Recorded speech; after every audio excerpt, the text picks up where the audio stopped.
Good afternoon, everybody. I'm Amy and I'm representing Altma today. And this afternoon we are with Delia Sang from IDBug Pest Control. Delia is a 2023 Excellence Award winner. Hi, Delia, how are you going? Good. How are you? Not too bad. Nice and hot here in Queensland. And how is it where you are today? Quite warm and humid on the coast, on the central. I can imagine. I can imagine. So Delia, we haven't caught up with you since Pesticon, which was a couple months ago now. Has anything changed since then? Things have just been busy, busy, busy. As the weather warms up, obviously the clientele calls warm up as well. Absolutely. I can tell you it's like that here in Brisbane as well. So let's get right into things, Delia. Can you tell us about your journey in the pest control industry and what inspired you to pursue this career? Um, it started just on 6 years ago now. I became a single mum and I felt really uncomfortable after leaving domestic violence, having strange men, tradesmen come into my home. Nothing against them. I'm sure they weren't going to do anything wrong, but I just really didn't feel comfortable. Having a nursing and teaching background, I spoke to a few clients of mine in the nursing industry. They also weren't comfortable with male tradesmen. So I researched a little bit and decided I'd start studying. I then met my now partner, who used to work in the pest industry, but now he's a builder. He financially backed me 100%. Emotionally, mentally, financially backed me to drive me to achieve what I wanted to achieve. And that's where ID Bug Pest Control came from. Is I wanted to do pest control but with a woman's touch, where there's no judgment entering your home. I'm a mum too. I get that you're going to have toys around. I get your house isn't pristine. I understand if you're 5 minutes late from school drop off, and life happens. Um, and since then, I've met so many amazing clients. I've been able to help so many young, middle-aged, elderly, disabled clients, you name it. I've also been able to help women in the domestic violence scene where they've needed to leave their accommodation quickly. I've been able to offer them free treatments for their end of lease to take that stress and financial burden off them. Just one less thing they're going to worry about. That's incredible. I didn't realize, especially the last point about the free end of lease spray. That's incredible, especially if someone who needs to leave quickly. And obviously, in that situation, finances aren't always where you would hope they would be. Yeah, they're normally extremely poor, like financial situations where you just being in that situation myself, I know what it's like. You don't have that spare money to get your end of lease treatment done that the real estate's asking for. So I'm linked in with a few different organisations, and when that situation arises, I often get a phone call where I can go out and perform that service for them, and I'm quite happy to. That's incredible. That's really inspiring hearing that. So, Delia, winning the Excellence Award is a significant achievement, and you're obviously very deserving hearing about everything you're doing for women, not only within the industry, but in the community as well. What does this recognition mean to you personally and professionally? I was kind of completely blown away and still doesn't feel real. Um, I've been nominated a few times for a few different awards over the years. I've, as I said in my original interview, always been a finalist, never the winner, and I'm okay with that. So when my name was called on that night, I nearly fell off my chair, and, and I was completely blown away that I was recognised for what I do, because I do what I do purely because I love it. I enjoy my job. I enjoy helping others, and I'm able to combine those two things. So I guess achieving this award honestly brought tears to myself because I was finally recognised in our industry for what I do. That's beautiful. As I said, you definitely do deserve it. And I was there that night and seeing you win, it was very emotional. Obviously for yourself, but everyone else, just seeing what it meant to you. It was a beautiful moment, and I'm glad we got to be a part of it in some way. You also Um, got to be missing me for getting my outfit. Um, I and for wasn't some in jeans and a suit jacket. I wasn't gonna mention jeans, so Fine. it, Remembered my other half great. suit, but forgot mine. At least, I mean, at least he had his suit, but you looked great. I wasn't expecting a win for Conquer as well, and I wasn't really dressed to get up there either. So I I understand how you felt. Yeah. Um, so Delia, in your opinion, what are the key challenges and opportunities for women in pest control in Australia? I believe a lot of our challenges are recognising the fact that we can do the job. For instance, I've had male clients offer to hold the ladder or go up in the roof boy to inspect for me because they're not quite sure that I can do it. And I just feel by having more women in the industry and representing more women in the industry, we can show the world that we are quite capable, we're meticulous, we understand the home, we're in it. Yeah. We may not always be the breadwinner, but quite often sometimes we are.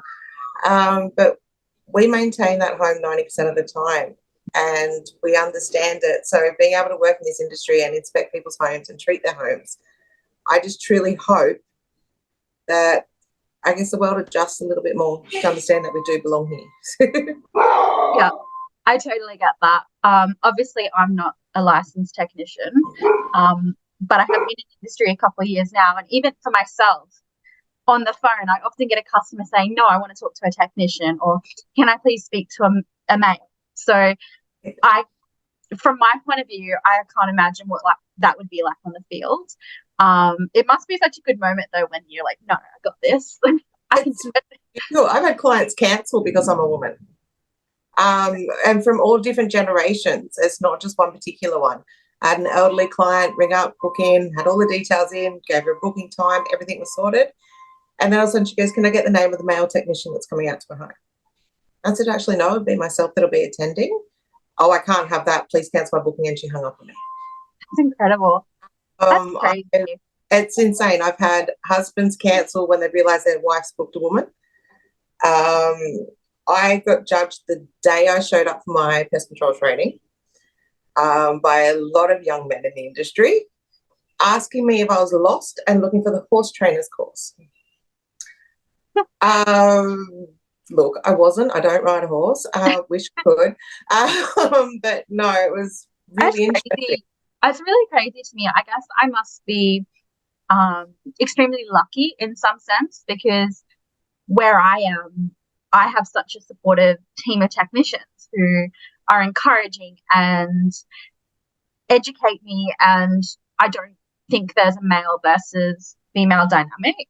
So it just must be a different world out there for you, especially having to go out and do it on your own. So I can definitely, knowing what you've just told me and relating to my own experience, I can definitely see how much of a challenge that would be, especially as I said, when you're on your own and doing it yourself. I've got a team of male techs if I wanted to get licensed, whereas yourself, go you. That's incredible. Are there any little tips or tricks you've done to make the job easier for yourself as a woman? Not really. I use all the same. Yeah. I use all the same fit outs. I have all the petrol tanks. I have battery operated hand tanks as well, that I can walk around to the internal of a home with, which I find a lot easier because I don't want to run a big bulky hose through somebody's house that could be dirty. Yeah. Because I know I don't want that hose run through my house.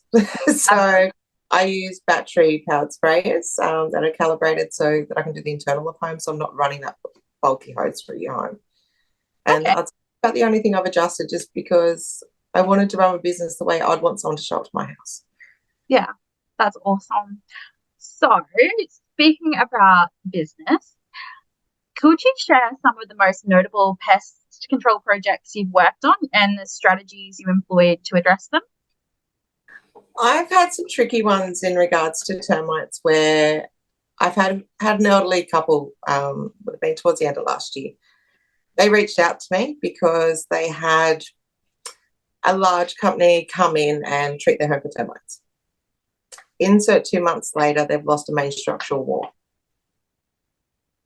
They've reached out to me and they've gone, look, we've had a few different companies. They've shown me all their paperwork and I've had a look, and there was only roughly 10 metres of a barrier actually installed. The whole perimeter of their house was over 120. So having to discuss with them how I would then approach their home, how I would eradicate. I had to build up their trust because they've been let down by 3 different companies. So I had to build up their trust, not just in another pest controller, but in a woman. Yeah. Which was a whole challenge in itself. The wife was very understanding and was 100% on board. But it took a little while to get a husband on board too. Yeah, I suppose different generation. Yeah, and he was just like, well, I've had these men in here and they haven't fixed it, so what can you do? Type attitude, which was fine. In the end, I was able to eradicate it. I did pretty much do that whole job for cost, because being retirees living off a set income, they'd lost so much. They were at the point where they were willing to sell their caravan so they could pay to save their home. And I didn't allow that to happen, so I was able to eradicate it and protect their home the correct way. I found that extremely challenging, trying to stay diplomatic towards other companies, because I would never put down another company, because that is not my job. My job role is to build up trust and support in the industry and with our clients. I love that. Because we all have a bad day. Yeah. So that's a really good attitude to have. I think that's really important, focusing on the job at hand and not dissing the previous job, just looking at a solution and can't change the word. It's a really poor thing that happened to them. Yeah. And really unfortunate, and unfortunately it happens a fair bit, I've noticed. I've done a few jobs like that. But my job isn't to put anybody down. No, I can't build ourselves up by tearing up. It's secure their home for the future. So that's awesome. Well done. And obviously you've now got clients for life, because of that relationship, they'll be regulars. So and it's led into other people that they know booking me in for their termite inspections and the general pests. So it's all word of mouth, because I don't have a website. Really? Yes. I'm a little old school. Okay. I got pushed in the country, and my partner believes I need a website. A lot of people do. But I firmly believe in word of mouth. If you can solely run a business by word of mouth, then you're running a business correctly and you are pleasing your clients. And I've been running my business now successfully for 6 years. Okay. Purely on word of mouth. And do you have any referral process, or is it just strictly people just selling? I have a Facebook page. Okay. Where I often see clients tagging their friends in there and posts that I put up saying, this is the pest lady I was telling you about, bring this pest lady, or people tagging me in community posts where they see somebody reaching out looking for a pest controller. And I'm okay with that. So I'm the marketing manager at Conquer, and you've just blown my mind, because obviously websites drilled into everybody's brain, website. So it's crazy to me that, in a good way, not bad crazy, a good way, that you run your business just off referrals and you've been successful for 6 years. That speaks volumes. I had a very lady look over my Facebook page, because she was trying to convince me I needed a website. And I said, well, can you tell me what a website can do that my Facebook page and myself can't? And she goes, let me have a look. And she went through it with a fine tooth comb. She goes, I can't tell you to change anything. She goes, because nothing's wrong. And I said, okay, then. So I'm good. And she goes, I don't know how you've done it, but yeah. So do you run off Google My Business as well? Do you have a listing there? No. You don't have a Google My Business? I do not. Wow. I'm very old school. Look, give it a few more years, I might reach out to these things. But I think being a sole trader and being independent, where I'm the one booking clients, I'm the one servicing them, I'm the one maintaining the equipment and resourcing, that right now this works. Yeah, it's purely based on. Yeah, it speaks volumes about the work you do, because to not have to gain new clients by spending money on Google ads, Google My Business, even Facebook ads, or having a website, that's incredible. Everyone should be doing what you're doing. You're doing such a good job that people are just talking about it. That's crazy. Obviously, it keeps costs down low as well. It does. And I think it would make it, I'm assuming it would make it a lot easier having a good relationship with the customer from like the get-go, because you're not having to prove yourself as much because someone else has already spoken about you and told them how wonderful you are. It does work that way. Like next week, I used to have 4 clients in the nursing retirement village, and I'll do the same 4 clients every year and had done since I started my business. Whereas next week, I'm going back to do those 4 clients, but I also now have 18 more. 18? 18 more. So I will spend 4 to 5 days at that village now, because I won't just go in there and service it. My elderly clients, I always allow that extra half an hour to an hour. Have a chat. And I know that's not very good time management, but a lot of them are just lonely. And look, they might not even have a bug. So I'll walk around and I will decobweb their home, pull a few weeds out and have a chat to them. I would do that extra time, when you think about it, that extra time you're allowing makes up for what you're not spending on marketing. If you think about it that way, you're personally marketing and branding yourself with the experience you're giving customers. So you don't need to spend the money on marketing. Yes, you may spend an extra half an hour at each client's house, but that's what you'd be spending if you were, spending money on a website or ads as well. So, yeah. Absolutely. Those clients remember you. You're a walking billboard. Talk about you, and the word gets out. So that's awesome. You've given me a lot to think about this afternoon. I wasn't expecting. It's a lot more personal. I find we all get caught up in social media. We all get caught up in technology. And I understand with business, you need all that. I totally understand that. But when it's just myself working, I don't need all of that. I would rather focus on the community, the person in front of me, and have that conversation with them than to rely on Google to run my business.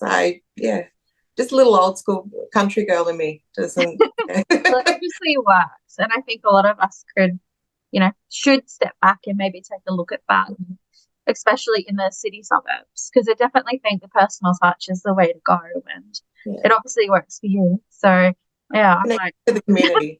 I need to self-reflect a little bit, I think. Yeah, look at what I'm doing and see where I can adjust. So, yeah, thanks for that. So, moving forward, so obviously the way the world's going now, we're all looking at it being a bit more environmentally friendly and conscious. What methods or techniques have you adapted to your business? Oh, for instance, like with rodent control, I don't always go in and just bait. Baiting is a last resort. During an inspection, I'll always look for entry points. We always attempt during an inspection to be able to find those entry points, obviously like everybody else. And we'll go for options such as plugging them with steel wool. So you still get the air ventilation that you need. So you've got your airflow, but it stops at entry point. And educating clients, same as with termites, educating them. Move your timber away from your structure. Don't have it in contact with soil and your structure in particular. By educating clients, chemicals become your last method. Yeah. And last form of control. Rodent baiting is it's a spot. It's something that's really passionate with me. So that's music to my ears. I like that. I think I don't want to offend anyone, and I'm not saying baiting's lazy, but I think that's not lazy. Some situations there's no other option, and I totally understand that. But I've also seen, for instance, my neighbour is petrified of rodents. I've had to bait when we first brought this home a few years ago because there was a big rodent issue. By baiting, though, the rodents were going next door to die. Yeah. Because they were drinking her dog's water. I would put my dog's water and food away, and I didn't think to tell her. Hearing her squeal, she's the toughest, strongest person I know, but hearing her squeal, it was like, I can't just bait. I've got to find other ways because this isn't fair. Other solutions. And then I started looking into, obviously, secondary risk and the way it all travels through the system and the environment. And I was going, no, there has to be more options. Baiting's not the answer here all the time. Yeah, I definitely think, moving forward, it's definitely the way of the future when it comes to baiting. Speaking of the way of the future, so I hear you have a passion for ongoing education and training in the industry. How has that contributed to your success? I think it's just education and thinking outside the box. The world and each person's home is not a textbook. I understand labels are law, and I'm not saying bend the rules there at all. But by thinking outside the box on how to help and treat your clients home and to educate them helps you be able to educate others. I have a little colouring in book. I don't have it on me because I gave the last one out I have yesterday. heard about this book. I need to see it. I will email you guys over a copy of it. Thank you. Where I just have some basic pictures of like bees and a little information spool so kids can colour in the picture. But the preschools that I've treated, they all get colouring in book for each student. So it'll have information about how important the bee is and how pretty much we don't have to kill them. We just step back, let them pollinate the flowers, and they'll move on. Same with spiders. I go through identifying the basics of harmful, not harmful, but there's always a clause at the bottom saying we don't touch them. We always tell an adult first. I think if we start young educating, then as they grow, they'll learn to just wipe out a species isn't the answer, and that each species quite often has a role in controlling another one. That's awesome. I do need to see this colouring in book. I've heard about this colouring book from so many people, and it's something we're sort of looking to do as well, but I just don't know where to start. So if you're happy to share, I would be very keen to have a look at this book. So conversation for after this interview. Yes. So my next question is, so how do you see the pest control industry evolving in Australia in the coming years? Do you think women will play a role in the evolution of the industry? I truly believe not only will women play a role in the evolution of this industry, but I believe we are the key to the industry growing and not becoming stagnant. I believe we can make changes and we can see ways to simplify, but also be more efficient. So No comment. yeah, I'm not putting down the other side at all. But I do believe we have a key role in this industry because I said quite often we're the ones at home. Yeah. We know what our home needs. We know where the problems are within our home. We know where the bugs are getting in. We know where the children are screaming when they've seen a spider come in. Yeah. And I think without us, the industry can't grow. Absolutely. I agree. So what advice would you give to a young woman who is interested in pursuing a career in the pest control industry? Just do it. Just do it? You're going to get judgment. You're going to get told you don't belong. You're going to get told you're not good enough. You're going to get told that not only do you not belong, but you have no place in this industry. I've been told that by parts of the community as well as professionals. Use that to drive to prove them wrong. That is what I've always done. Every time I've hit a hurdle and I've gone over that hurdle, I use that as a booster to keep going.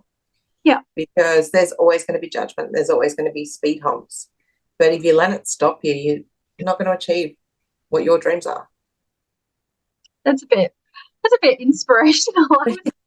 I'm a bit inspired as well. I've been thinking about getting licensed, but I'm going to be honest. What's stopping you? Subfloors, I'll be honest. I used to be petrified of heights. Yeah. First time I went in a roof void, it took me about 15 minutes to get away from the manhole. Oh. I was a nervous wreck. My partner was really? And he's like, just follow the beams, you'll be okay. I'm like, but what if I fall through and die? And he's like, you're not going to die. I'm like, okay, I might not die, but what if I get hurt? Yeah. And he's like, not going to. I'm like, I'm so high up. He goes, would you just get in this roof? And once I finally got in, he goes, no, you've got to come all the way over here to the far corner. I'm like, oh, I can't do that. I was shaking. I was sweating. I was a mess. Heights are not my thing. Now I launch up in roofs and I climb along. You learn to adjust because you don't go in everyday life mode. You go work mode. Yeah. It's like, I'm here to do a job. I have a task. I'm helping. And I have no choice. There's no one here to come save me. It's me or nothing. And obviously I want the job done right. So I've got no choice. I have to do it. There's no one coming to save me. Well, watch this space. Maybe in 12 months' time, I will have gone in a subfloor. The roof void, I feel like I'd be okay with, but snakes really bother me. So I'm being honest here. Not too sure how I'd go about that. Have you had any encounter with wildlife in subfloors or roof voids? I have with pythons. My other half, there's one property I do every year, and that's probably the little bit of me where I'm like, I won't do their subfloor. I love subfloors because it's nice and cool under there, and you just Yeah. kind of commit roll. And look, I have heaps of fun under there. But there's one particular one out of this rural property where it's dark, but it's really humid. I may send my partner under that one every year because there's been brown snakes, there's been red bellies, and He could be your sacrificial lamb. yeah, he goes in there with tape his ankles up to make sure he's safe. He's like, just give me an aerosol can. Snakes don't like aerosol cans, apparently. I'm not willing to figure this out myself. So off he goes. And I'm like, see you, let me know when you're alive at the other That's a end. good little I have horses, so I've got lots of sheds, and every afternoon I do the whole snake dance. Oh, is there a snake in there? Is there not? So you see me walking around with an aerosol can every afternoon now, just in case. So you need a girlfriend like mine who breeds snakes. That helped me a lot. Is her snakes have their own bedroom. Really? Yes, where she has everything set up and it's incredible. Maybe I need to meet this woman to get over my fear of snakes. It helps. It helps. Well, it has been amazing talking to you. I haven't actually spoken to you before, and it's been pretty cool getting to know you. We're about to wrap things up, but before we do, I thought I'd ask what has been the most memorable or particularly challenging experience in your career that you've experienced, and how has it shaped your approach to pest control?